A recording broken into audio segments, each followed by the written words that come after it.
It's good to have you with us, Alleria. Evet, Dwarfit'in hikayesini değerlendirmeye kaldığımız yerden devam ediyoruz. Önceki iki videoda Dalara'nın yıkıldığı görev serisini ve Expansion'ın Level'ın görevlerinin tamamını detaylıca anlatıp değerlendirmiştik. Bu videoda ise Dwarfit'in Max Level hikayesinin ilk 4 bölümüne göz atacağız. 5. bölümü katmadım çünkü o son kısım ve sinematik tek başına bir video hak ediyorlar. Aynı daha önceki videolarda olduğu gibi görev anlatmadan özetleyip önemli yerleri göstererek ilerleyeceğiz. Ve gerekli yerlerde durdurup üzerine konuşacağız çünkü bizim kanalın olayı bu. Daha fazla uzatmadan başlayalım. War Within'in açılışında Jaina ve Troll, Alliance ve Horde güçlerinde oluşan destek kuvvet getirmek için aramızdan ayrılmışlardı. Oyun sonu hikayesi de bu destek güçlerinin Kazalgar'a varmalarıyla başlıyor.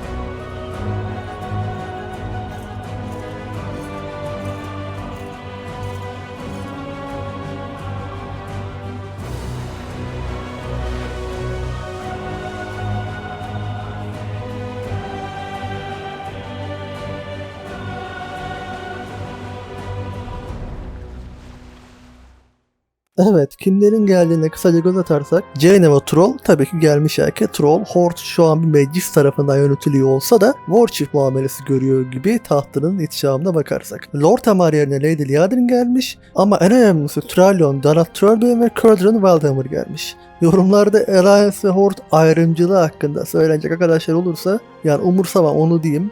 İsterseniz söyleyebilirsiniz ama bu kanal onun yeri değil. Donat ve Curdran Alera'nın can dostları. O yüzden gelmeleri harika bir detay olmuş ki umarım ki bir noktada Sons of Lothar'ın tekrar buluştuğu ve belki Alera'nın moralini yükseltmeye, destek olmaya çalıştıkları kısa bir sinematik veya en azından konuşma görürüz. Alera'nın hikayesini hatırlamaları gereken son detay olarak Sons of Lothar kalmıştı. Onu da hatırlamışlar, bayıldım. Zaten kıyıya vardıklarında da odak noktası yine Alerya. Aralarında bir tek Thralion'la konuşabiliyoruz. O da özetle Alleria ile konuşması gerektiğini, bunun farkında olduğunu ancak görevinin önce geldiğini söylüyor. İkisi için de durum böyle maalesef. Ardından beni çok duygulandıran, gururlandıran ve mutlu eden bir konuşma anı var. Jaina, Thrall, when we last spoke, I was in a dark place. Expansion başlangıcında yaşananları kendine dert edinmiş ve özür dilemek için beklemiş. Suçlu hissetmiş kendini yine. My grief and rage were deafening. I thought the only way to silence them. Alleria hatasını kabul ediyor burada yine ve ilginç şekilde keder ve öfkenin seslerinden bahsediyor. Sağır edici gürültüsünden. İçindeki karanlık, hiçlik, demek gibi olumsuz duyguları ve sesleri iyice güçlendirmiş. Was to hunt down those responsible. I know what that's like. To survive an atrocity and feel like vengeance is all you have left. Or to think you could have stopped what happened, if you had just seen what was right in front of you. Yani burada ne hissettiğimi tarif etmem imkansız. Çok mutlu oldum diyebilirim herhalde. Troll ve Jaina beni olumlu anlamda yanıttılar ki özellikle Troll'un destek olması çok hoşuma gitti. Alera'nın anlaşılmaya ve desteğe ihtiyacı vardı. Jaina ve Troll da ona destek olmaları gerektiğini anlamışlar ki bunun sebebi aslında bence Expansion'ın başlangıcında tam olarak Alera'nın neyle uğraştığını görmüş olmaları. Çokça söylediğim gibi Alera yıllarca neyle uğraştığını herkesten gizlediği için kimse durumun ciddiyetini tam olarak kavrayamadı. Burada ilk kez kırıldığı, zayıflığını gösterdiği için sonunda herkes durumun ciddiyetini kavramış. Ve bu çok güzel bir şey. Jaina'nın burada Aleria'yı anlama sebebi Theramore yıkımından sonra uzun yıllar benzer bir travmayı atlatmaya çalışıp öfkesi tarafından tüketilmiş olması. O bunu Battle for Azeroth ile ancak atlatabildi. Troll'un da Aleria'yı en az tanıyan kişi olmasına rağmen destek çıkması çok hoşuma gitti ki her ne kadar şu an güçlerini kullanamıyor olsa da şaman öğretisinden gelen erdemleri koruması güzel. Mesela içsel dengenin ne kadar önemli olduğunu biliyor. Pain, that guilt. I felt it twisting me into someone I'm not. But I assure you, I have found my way back from the edge. And I am here, with you, to the end. Evet, burada da aslında bir önceki videonun sonunda yaşanana gönderme var ve beni destekler nitelikte. Come, Valeria. Embrace who you truly are.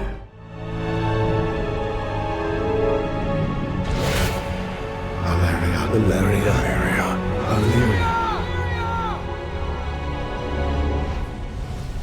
I know who I am. The void is a part of me, as is my love for my family. I can and must walk with both, no matter what Zalatath whispers in my ear. O öfke ve suçluluk duygusu hepimizin başına gelebileceği gibi Aleria'yı da bozmaya çok yaklaştı. Bu konuda uzun uzun şu videoda zaten detaylıca konuşmuştum ama yine olduğum ve olmadığım kişi vurguları var. Diğer detay ise burada kurduğu cümle uçurumun kenarından döndüm diyor. Gerçekten öyle aslında. Burada gerçekten uçurumun kenarından döndü ve aşağı atlarken de yüzünde korku veya nefret değil, zafer ve huzur vardı. She saw herself stepping off a cliff, falling into an infinite darkness, smiling all the way. She saw the peace in her own eyes. It's good to have you with us, Valeria. We're all in this together. That we are. The time will come when I must face Zalatath again. But when I do, it will be for the right reasons. Yani az önce dediğim gibi bu sözleri özellikle Troll'dan duymak ve böyle destek vermesi beni çok mutlu etti. Yaşlı kurt. Ardından bu kez Tralyon aylar sonra Valeria ile konuşma fırsatını yakalıyor. Valeria. When I heard about Dalaran, I would have come sooner. I wanted to. But the state of the world right now, the Radiant Song. It's all right, Terralion. You don't... We each have our responsibilities to bear. Truth be told, if you had seen me as I was, what I had started to become, I should have been there for you. you were. More than you could ever know. We stood together for 1,000 years. I'll stand by you for 1,000 more. And the next time I push you away, I wait until you ask me to come back. and it's a good thing I always do. I've missed you, Illyria. And I'm not going anywhere. I know. We stand together, Terralion. Here and now. Tralyon da bence hepimizi olumlu anlamda yanıltmaya devam ediyor. Birinin ışık, birinin karanlık olmasının aralarındaki aşka hiç zarar vermediğinin kanıtı bir diyalogda. Fakat ne acıdır ki beraber vakit geçirecek zaman da bulamıyorlar sorumlulukları yüzünden, ancak bir daha ayrılmayacaklar. Ve Tralyon da bunun olmaması için elinden geleni yapacak. Ben gerçekten bayılıyorum bu ikisine ve sonunda oyun içinde de bu ilişkilerini görebildiğim için çok mutluyum. Fakat devam etmeden önce burada eksik biri var. Herkes gelmiş ama biri yok. Ve campaign sonunda da gelmedi. Kim o? Yorumu size bırakayım, devam edelim. Görevin devamında Dornogon'un altındaki gizli bir mahzende Brint ve Dagran'ı buluyoruz. Aynı Chamber of Heart'a benzer bir oda ve adı Vault of Memories, anı mahzeni. Aslında size bir önceki videoda bahsettiğim yerlerden biri ve odanın ortasındaki küreciğin üzerinde de Titan işlemeleri var. I feel the Earthen have come a long way since last we were here in the archive. A factual statement. When I first answered your queries, the archive was lost to us, as were the Stone Vault and Awakening Machine.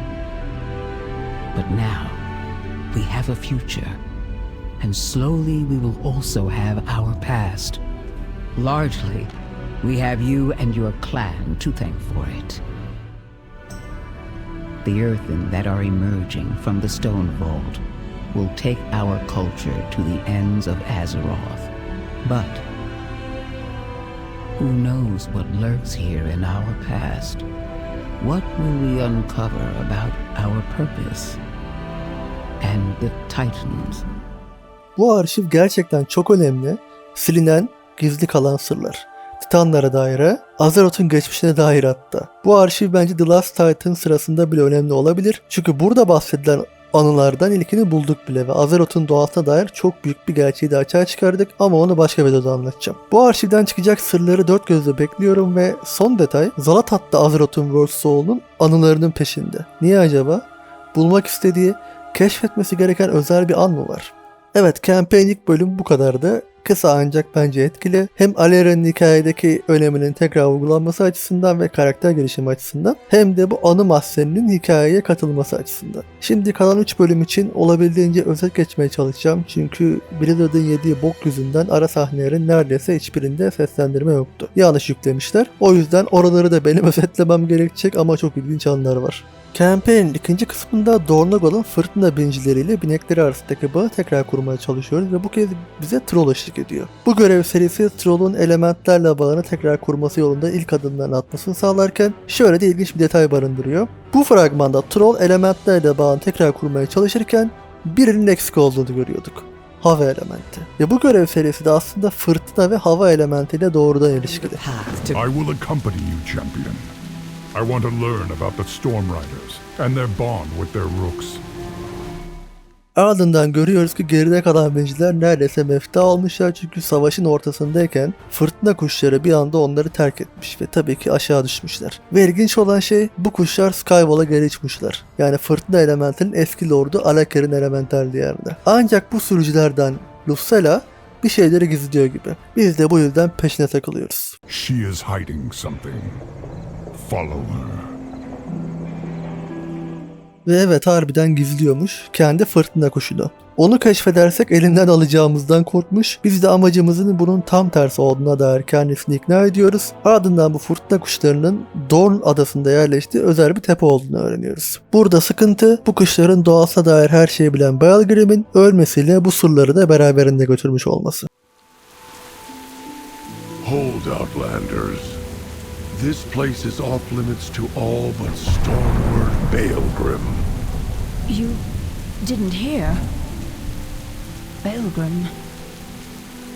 He's gone. Bu yolculuk aslında Troll'un elementlerle bağını tekrar kurabilmesi için başlangıç olacak demiştim. Troll bu bölgenin yani tepenin Azeroth'ta elemental düzleme en yakın yerlerden biri olduğunu hissettiğini söylüyor. Ayrıca bizi de pek hoş karşılamayan Earth'ın Olbarik aslında rahmetli Belgrim'in can dostuymuş aynı zamanda. Ardından bu kuşları çağırabilmek için Belgrim'e ait olan özel bir boruyu gizlendiği yerden çıkarıp Luxela'ya veriyoruz. Çünkü onun çağırması gerekiyormuş. Tepeye doğru çıkarken de yolumuza çıkan elementalleri kesip boruyu şarj ederken mahsur kalan Earth'ınları da kurtarıyoruz. En tepeye çıktığımızda da Luxela'ya bu çağırma ritüelini gerçekleştirebilmesi için yardım ediyoruz. I can do this. I can do this. I can do this. Reach out through the storm, Lucella, as we discussed. All right. Here goes. Hear me! We need your help! Open your mind and your heart to them. I don't think it's working! They're not listening! Hold, Lucella. You must believe. Go to her, champion. Lend her your strength. Şimdi açık konuşayım. Luxela'yı umursadığımı pek söyleyemem. Burada Troll'a dikkat etmemiz gerek. Şu yüzden. Troll burada bir bakıma kendisiyle konuştu bence. Yani Troll aslında demek ki fırtına ile tekrar nasıl iletişime geçebileceğini, elementlerle nasıl konuşacağını biliyor. Ama bunu kendisi yapmak yerine bu Earth'ına öğretiyor. Çünkü bence yapamıyor değil. Yapmıyor. Garash'a yaptığının pişmanlığını ve suçluluğunu hissediyor hala üzerinde. Bu suçluluktan doğan öfkede ruhunu yaraladığı için elementlerle iletişime geçemiyor hala tahminen. Ne olur yorumları Garrosh vs Troll'a çevirmeyin, yani açık konuşayım. Zerre umurumda olmayan bir konu şu an yani. Garrosh mu haklıydı, Troll mu haklıydı? Ne olmuşsa olsun Troll aslında yapabileceği bir şeyden kendini alıkoyuyor gibi geliyor bana. O şüpheyi içinden atması gerek. Ardından gelen cutscene'in dediğim gibi seslendirmesi yok ama özetle Luxela Stormrook'ları çağırmaya başarıyor ama burada güzel detay, bu kuşlar kendi iradeleriyle geliyorlar. Ardından Alliance güçlerini yöneten Thrallion'la Horde güçlerini yöneten Geara arasında Faction sebebiyle çocukça atışmalar yaşanıyor, hatta aralarında kalan Earth'ın da buna şaşırıyor. Siz hep böyle mi yaparsınız birlik olmak varken diye. Ben de aynı Earth'ın gibi hissettim. Ardından görev serisinin devamında bu sefer ipleri eline alan Crudran bizim aracılığımızla Earth'ınlara bu fırtına kuşlarını binek olarak nasıl kullanacaklarını öğretiyor. Çünkü Crudran bir Valdamar cücesi olarak Griffon kullanma uzmanı zaten. Just like we practiced, Lucilla.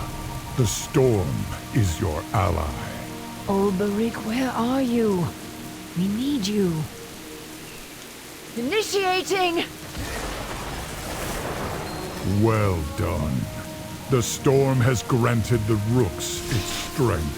Olbering'i aramaya çıktığımızda ise Belgrim'in kuşu Zereyn'i bulduğunu görüyoruz. See now. We were both right, Belgrim. Stormrooks can be free, but choose to serve. Would you fly with me? Thank you, Zerine. We will honor Belgrim together. Earthen'ların Titanların anlayışından saptıkları bir anda bu kuşları zorlamak yerine onlara kendi seçimlerini yapma şansını vermeye karar veriyorlar. Ayrıca Olbering şöyle çok ilginç bir şey de diyor. How often did we have the same argument about our Stormrooks, Belgrim? And how often did that blasted Titan machine wipe away the memory of it?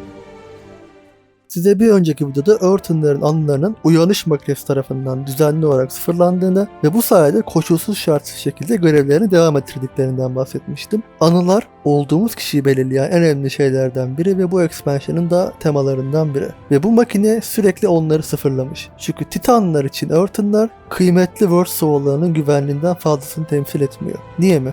Dediğim gibi ara sahnenin sesi olmadığı için ne yaşandığını özet geçmem gerek. Donegal Meclisi'nin başkanı Merix bize yardım edebilmeleri için Titanların fermanlarından tamamen vazgeçmeleri gerektiğini söylüyor ve artık tüm Earthen'ların Unbound yani bu fermanlara koşulsuz şartsız bağlı olmayan anlayışı kucakladığını söylüyor. Ve bunu söylerken de bu fermanların yazıldığı platformu yakıyoruz. Fakat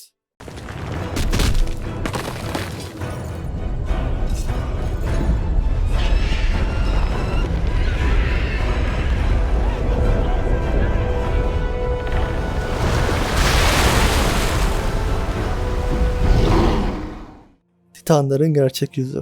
Earthen'lar onları bağlayan zincirlerden koptuklarını duyurur duyurmaz denizin altına yerleştirdikleri devasa bir robot Earthen'ları yok etmek için aktif oluyor. Yani Titanlar itaatsiz çocuklarına karşı kadim makinelerini gönderiyorlar. Yaratıcılarımız diğer her şey pahasına Corvey'i korumamızı mı istiyorlar? Azeroth pahasına. Dünyanın ölü kalbine inen, yürünmemesi gereken bir yolu korumak için mi yaratıldık? Hayır. Bugün hepimiz itaatsizleriz. Özgürlüğümüz ve Azeroth için savaşacağız. Evet, böylece Titanların Azeroth üzerindeki zincirlerinden biri daha kırılıyor. Earthen'lar Titanların yolundan sapıyorlar. Azeroth'a yöneliyorlar. Çünkü Titanların gözünde ne onlar ne de biz o yolun korunmasından daha önemli değiliz. Hatta size şunu söyleyeyim, bu deniz altına yerleştirdikleri tek robot değil, bir World Quest'te de bu robotlardan birini yok ediyoruz. Yani bu aşamada dönem dönem bu robotlar denizin altından çıkıp Earthen'ları temizlemeye çalışabilir. Hatta ciddi bir tehdit oluşturabilirler. Aklınızda olsun. Ve bu müthiş uzun görev serisinin sonunda da Lucilla resmen yeni Stormward oluyor, yani Belgrim'in yerine geçiyor. Fakat burada dikkatimi çeken şey, hepimiz buradayken Alleria yine uzakta. Şurada. Ya kızım gel artık şuraya bak, vallahi troll yemeyecek seni, güven bana. Allah'ım sürekli tek başına. Neyse. 3. bölümde bu sefer dokumacının daveti üzerine Ashkayet'e geri inmemiz gerekiyor, ancak Alleria kısa süre önce yaşananlardan ötürü oraya inmekten çekiniyor. Mutlaka bir noktada tekrar inmesi gerekecek ve umarım öyle bir durumda kendini Ashkayet'in en tehlikeli yerinde Maddening Deeps'te bulmaz. Oraya başka bir yere detaylandırırım. Buradaki diğer önemli detaysa bize bu görevde yardım edecek olan Lillian Vossa yine Undead olmasından ötürü duyduğu önyargı. Bir önceki videoda bahsetmiştim, Alleria kusurlarından birini alt etti bence, ancak Forsaken'a duyduğu önyargıyı da kırması gerek. Ve kıracak. Buna eminim. I hear you need some eyes in the dark, Windrunner. The Weaver has a lead that may be relevant to our cause. I would follow it myself, but... You're busy, I get it. Just stay out of my way. Champion, meet me at the Weaver's lair. Bu görev serisinde çok ilginç bazı detaylar var, ancak özetleyerek ilerlemem gerek. Dokumacı, Nerebinler'in Ascension'larını yaşadı, yani aslında değişime uğrayarak Xal'Tat'ın askerleri haline geldikleri dönüştürücüye ulaşmanın bir yolunu bulmuş. İçerideki ajanı Yitek sayesinde. The Transformatory was a blind spot for me, until Yiteki breached it and achieved ascension. Biz de bilgi edinmek için şehir içerisinde yerleştirdiğimiz gözlerle tarama yapıyoruz. Gathering supplies? Marching out? I've heard nothing of this. Make no mistake, this is preparation for war, and none thought to inform me. This bodes ill indeed. Ansurek savaşa hazırlanıyor ve kendi iç halkasındakilere bile haber vermemiş. Smuggling is common enough in the city, but from the maddening deep, unusual and concerning. I need to know where they're taking that bile, why, and for whom. Yani Ansurek o az önce bahsettiğim Ashkaet'in en tehlikeli yerinden Karakan'ı toplayıp getiriyormuş. Niye acaba? Do you see that? Nothing. Decidedly odd for the city of threats. The freshly ascended are usually flitting about the Umbral Bazaar. Where have they gone? Yani kutsanma ritüeline maruz bırakılan Nerebianlar da ortadan kaybolmaya başlamışlar. Lillian ile şehri araştırmaya koyulduğumuzda öğreniyoruz ki Nerebianlar ayrıca bu dönüşüm için kullandıkları Karakan'ı da şehir içinde transfer ediyorlarmış. Ardından dönüşümünü yeni tamamlamış bir Nerebian'ı bulduğumuzda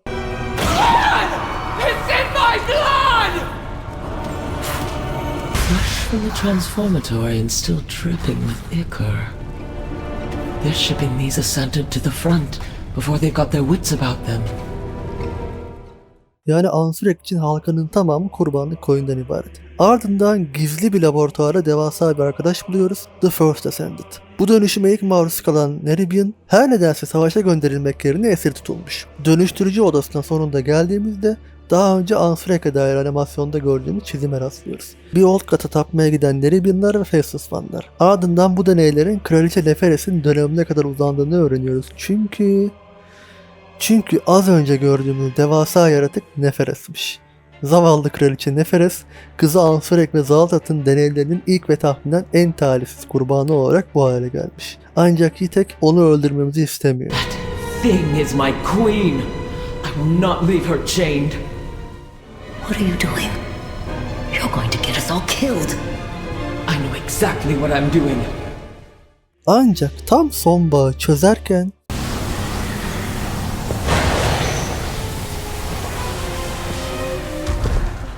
You are a worm. She will devour everything. Too late. Easy there, Agent. Let's get them away from prying eyes. Figure out our next move. burada dikkat çekeceğim iki detay şu.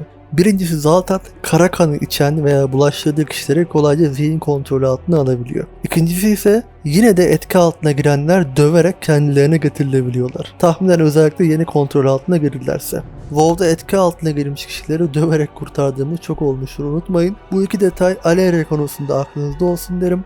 Bir şey ima etmiyorum. Ayrıca Zaltat'ın tüm Nerebianları zorla Ascended'a çevirme sebeplerinden biri de bu belki de. İstediği anda hepsini kontrol altına alabilmek. Şehirden ayrılmadan önce Nerebianların silah konvoyunun yer aldığı devasa köprüyü havaya uçurmayı ihmal etmiyoruz. Dokumacının yanına döndüğümüzde Neferes'in başına gelene inanamıyor. No. As you described it, she is but a shell of herself. It would have been better if they just killed her.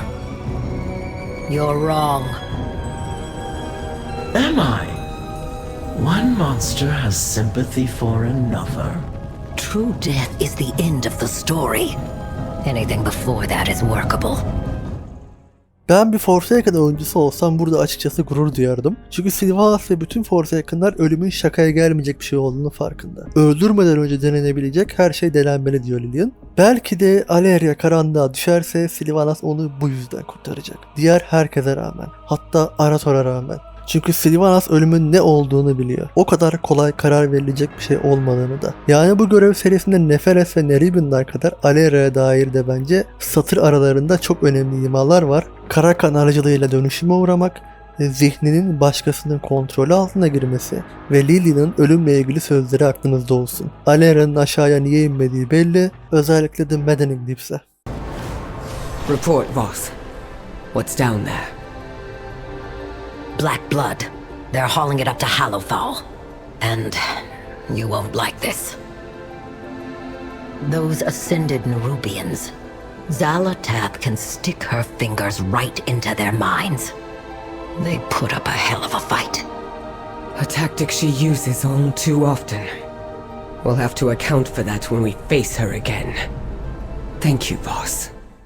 Evet, bu videodaki son bölüme geçersek arkadaşlar kusura bakmayın ama çok özet geçmem lazım çünkü yalan olmasın. Dwarven sırasında içimin sıkıldığı tek görev serisiydi bu son görev ve emin olun öyle çok önemli detaylar falan da yok üzerine konuşacak. Zaltat'a karşı harekete geçebilmek için Earthendar'ın savaş görenlerine ihtiyacımız var ancak onları üreten Ringing Deeps'teki tesis bir grup yağmacı goblin tarafından ele geçirilmiş. Biz de Dagran'da atıldığımız bir maceranın ardından bu goblinleri oradan temizleyip golemleri kendi tarafımıza çekiyoruz. Yani gerçekten bu kadar. Araya doldurmak için koyulmuş bir bölüm ki hikayenin son bölümünün yanına bile yaklaşamaz. Raid'e geçersek de dediğim gibi boss anlatmayacağım ama size şunu söyleyeyim. Bence Dwarven'in açılış patch'inin gerçek sonu Raid değil, size bir sonraki videoda bahsedeceğim görev ve sinematik. Zamanlama açısından demiyorum, hangisi daha önce veya sonra emin değilim ama hikayenin sunum kalitesi ve önemi açısından. Raid de açıkçası bence Ansurek denen loser'dan kat be kat daha önemli olan boss Nexus Princess Kaiveza'ydı. Bir Ethereal ajanı ve Ansurek'in sarayına soyluların arasına sızmış. Kendi formunda mı yoksa bildiğim taklit etti bilmiyoruz ancak Infiltrated the Queen's court, Master. She suspects nothing. You have seen too much, and I cannot leave any loose ends. evet, ilerisi için çok önemli olabilecek bir detay ve boss. Kaiveza'nın boss açıklamasında da yazan şey karanlık bir sır taşıdığı ve bunu öğrenen kimseyi hayatta bırakmayacak. Bunca zaman Ansurek'in dibindeymiş ve burada ilginç olan bir başka detay efendisinin kim olabileceği, ona ödemeyi yapan kişi. Bence Zaltat değil, bir Ethereal. Ama hangisi? Durzağan mı? Hani şu Alera'nın şahsen peşinde olan. Ya da Shadrin mi? Size hiç bahsedemedim Ethereal'lardan ve özellikle Shadrin'den ama şu kadarını diyeyim. Bizi uzun zamandır gözleyen ve gizlenme ustası olan tek kişi Zaltat değil. Peki bu Ethereal'lar Zaltat ile birlikte mi çalışıyorlar yoksa kendi amaçları mı vardır? Niyeyse ikinci şık bana daha mümkün geliyor. Boss'un yeteneklerinde de çok güzel bir detay var. Kaiveza fight sırasında 2 kez ara faza giriyor. Eğer üçüncüye girerse hepimiz ölüyoruz. Girdiği fazın adı Starless Night. Yıldızsız gece. Eğer bu faza 3. kez girerse fazın adı Eternal Night. Yani ebedi gece oluyor. Ve tüm odayı kaplıyor. Gece, hiçlik ve yıldızlar arasında bir bağlantı daha. İlerisi için aklınızda olsun. Ancak boss fight'ının sonunda Impressive. But did you believe you were fighting the real thing? I will leave the Queen to you. I get paid regardless. I will let your bounties grow before I collect. Until then, watch your back.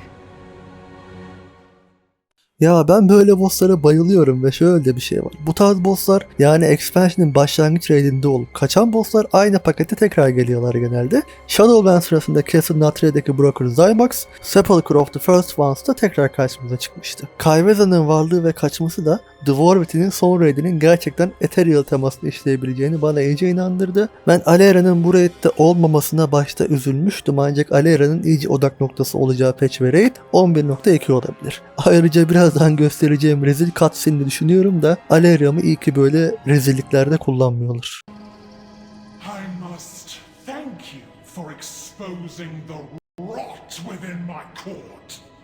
None of them were worthy of ascension. The only path towards saving the Nerubian faith. If that means the extermination of non-believers, so be it. Have my soldiers failed? This entire generation of Nerubians is tainted. Worth of ascension. A fool for my transformation! Size Ansurek'in zavallı, bomboş bir kukla olduğunu söylemiştim. Anasının çeyreği bile olamamış ve Zaltat'ın yalanlarına inanmayı seçmiş. Bunu hep vurguladılar. Gul'dan'ın çok rezil bir kopyası, zaten bitiş sinematiği de Ansurek'e yarışan nitelikte.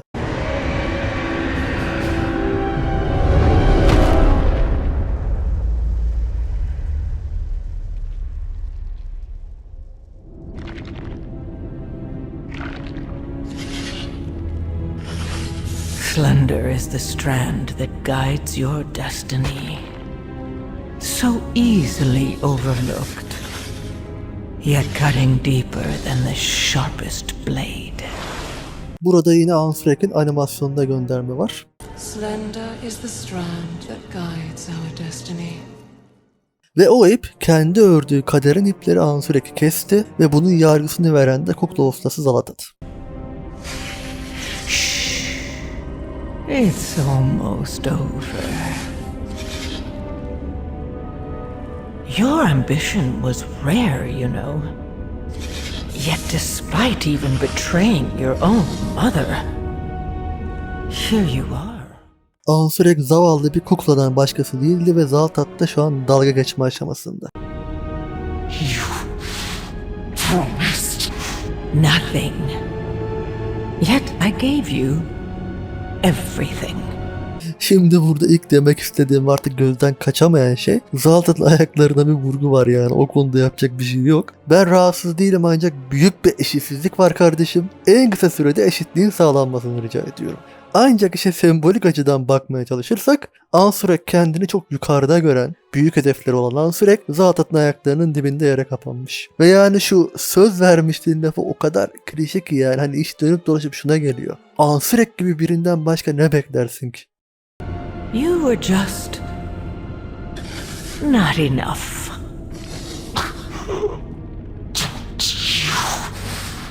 Pity me. I don't. You were a means to an end.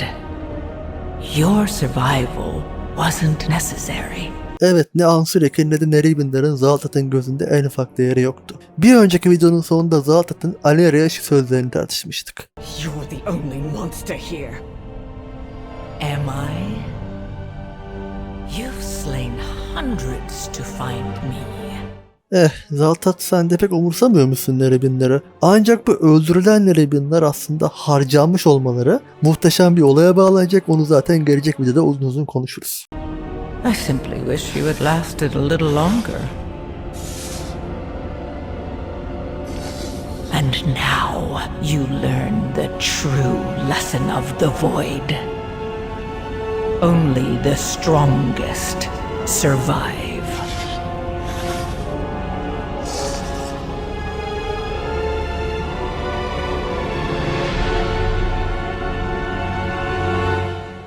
Şimdi burada iki şey söyleyeceğim. Ansurek'i geçtim artık, dediğim gibi bomboş bir karakterde zavallı biri olarak öldü yani herhalde. Benim burada bahsetmek istediğim şeylerden ilki Zalatat burada hiçliğin en büyük gerçeği en güçlünün hayatta kalmasıdır diyor. Nuzot birden çok kez en zayıf Old olarak lanse edildi ancak Zalatat zamanında Nuzot'u ima ederek şunu demişti. It is ironic that the weakest of us may be the ultimate victor. Cthulhu, Yogg-Saron, Yasharaj, and, well, only one would remain to consume the world that was always meant to be. Bunu düşünmeniz için bırakıyorum. Diğer detaysa en güçlünün hayatta kalması aslında evrimleşmeye de gönderme. Aslında hayvanlara bağlı bir konsept ki zaten Nerebian'larda bunu hep gördük. Evrimleşerek en güçlünün hayatta kaldığı ve kutsandığı bir topluluk. Evrimleşme. Neyse bir şey demiyorum, tamam devam edelim. Evet, sinematiğin hikaye konusundaki önemi bu kadardı. Şimdi dediğim gibi bu söyleyeceğim bir sonraki videoda yani campaign için değerlendirdiğimde daha net anlaşılacak. Ancak bu Raid Battle sinematiği ile campaign içindeki sinematik arasında hikaye önemi ama aslında seyir zevki açısından uçurum var. Deminden beri dediğim gibi Ansurek'in bomboş bir karakter olmasından da kaynaklanıyor olabilir bu durum. Ona uğraşmak istememişlerdir. Saga boyunca en az 3 epik raid son boss'u göreceğimize eminim. O raidler alıştığımız Battle sinematiklerini verebilir. Fakat belki de artık hikayenin asıl noktalanacağı, o epik anların, sinematiklerin asıl yaşanacağı yer casual oyuncuların çok daha rahat erişebileceği bu görev serilerinin bitişidir. Bu oyunun raidleri benim için her zaman yani bir tutku oldu ancak kabul edelim. WoW'un kitlesi büyük oranda aşırı casual. O yüzden artık bu epik anlar herkesin rahatça erişebileceği ve bitirebileceği bu görev serilerinin bitişi için saklanabilir. Ama tabii bu WoW için bir geleneği bitirmek demek benim için sıkıntı olmaz fakat yani işte aynı şeyi söyleyeceğim. Boss'a bağlı.